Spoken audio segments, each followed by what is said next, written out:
ಗೆಲ್ಲಲೇಬೇಕು ಅನ್ನೋಂಥ ಹಠದಿಂದ ಅವರು ವಾದ ಮಾಡ್ತಾ ಇದ್ದಾರೆ. ಹೀಗಾಗಿ ಅದು ಯಾವ ರೂಪ ಪಡಿಬೋದು, ಏನು ಎಂದು, ಇದರಲ್ಲಿ ಯಾರು ಆರೋಪಿಗಳು, ಯಾರು ಅಪರಾಧಿಗಳು, ಯಾರು ಈ ಅಪರಾಧಗಳಿಂದ ಎಸ್ಕೇಪ್ ಆಗ್ತಾರೆ, ತಪ್ಪಿಸ್ಕೊಳ್ತಾರೆ, ಇವೆಲ್ಲವೂ ಈಗ ಚರ್ಚೆ ಜೋರು ನಡೆದ.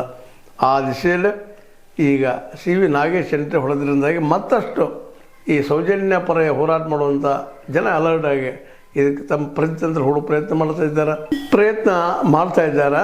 ಆದರೆ ಈ ಪ್ರಯತ್ನ ಎಷ್ಟು ಮಟ್ಟಿಗೆ ಯಶಸ್ವಿ ಆಗ್ತದೆ ಅನ್ನುವಂಥ ಮಾತು ಒಂದು ಕಡೆ ಇಟ್ಟರೂ ಸಹಿತ ಒಂದು ಸದಾ ನೆನಪಿಡಬೇಕಾಗಿದ್ದೇನಪ್ಪ ಅಂದ್ರೆ, ಕಳೆದ 13 ವರ್ಷಗಳಿಂದ ಏನು ಹೋರಾಟಗಾರರು ಹೋರಾಟ ಮಾಡ್ತಾ ಬಂದಿದ್ದಾರೆ, ಅದರಲ್ಲೂ ಮುಖ್ಯವಾಗಿ ಮಿಲೋಡಿ ಅವರು ಮತ್ತು ಜೊತೆಗೆ ಇತ್ತೀಚೆಗೆ ಬಂದಂಥ ಮಟ್ಟಣ್ಣವರವರು, ಈಗ ಈ ನಾಗೇಶ್ ಅವರು ಎಂಟ್ರಿ ಆಗಿದ್ದರಿಂದಾಗಿ ಮತ್ತಷ್ಟು ಏನು ಈ ದಾರಿ ತಪ್ಪಿಸ್ತಾರ ಕೇಸಿಂದು, ಅಥವಾ ಇದನ್ನು ಮತ್ತು ಹಿಂದೆ ಆದಂಗನ ಇದನ್ನು ಮುಂದುವರ್ಸ್ಕೊಂಡು ಹೋಗ್ತಾರ ಅನ್ನುವಂಥ ಚಿಂತೆ ಇದು ಕಾರಣಗಿದ್ದಾವೆ.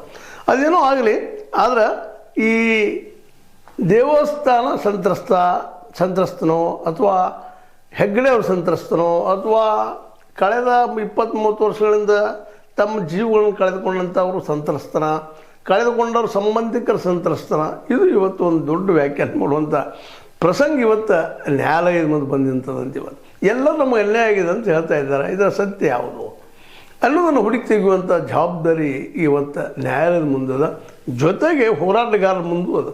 ಯಾಕಂದರೆ ಹೋರಾಟಗಾರ ಇದರಲ್ಲಿ ಏನಾದರೂ ಈ ಸತ್ಯದ ಪರವಾಗಿ ಇನ್ನಷ್ಟು ಖಚಿತವಾಗಿ ದಾಖಲಾತಿ ಕೊಡಲಾರದ, ಖಚಿತವಾಗಿ ಹೋರಾಟ ಮಾಡಲಾರದ ಹೋದ್ರೆ ನಿಶ್ಚಿತವಾಗಿ ಇವರೇನು ಮುಚ್ಚಾಕಿಬಿಡ್ತಾರೆ ಮತ್ತು ಇದು ಕೇಸನ್ನು ಅನ್ನುವಂಥದ್ದು. ಯಾಕಂದ್ರೆ ಸೌಜನ್ಯ ಕೇಸ್ ಮುಚ್ಚಿ ಹೋಗಿಬಿಟ್ಟದೆ, ಇವತ್ತು ವೇದವಲ್ಲಿದು ಮುಚ್ಚೋಗಿದೆ, ಪದ್ಮಲತಾರದ ಮುಚ್ಚೋಗಿದೆ, ಆನೆ ಮಾವತ್ತದ ಮುಚ್ಚಾಕಿ ಹೋಗಿದೆ, ಎಲ್ಲವೂ ಸಿ ರಿಪೋರ್ಟ್ ಆಗಿದ್ದಾವೆ. ಇದು ಆ ರೀತಿ ಆದೀತಾ ಅನ್ನುವಂಥ ಭಯ, ಆತಂಕ ಇವತ್ತು ಸಹಜವಾಗಿ ಎಲ್ಲರೂ.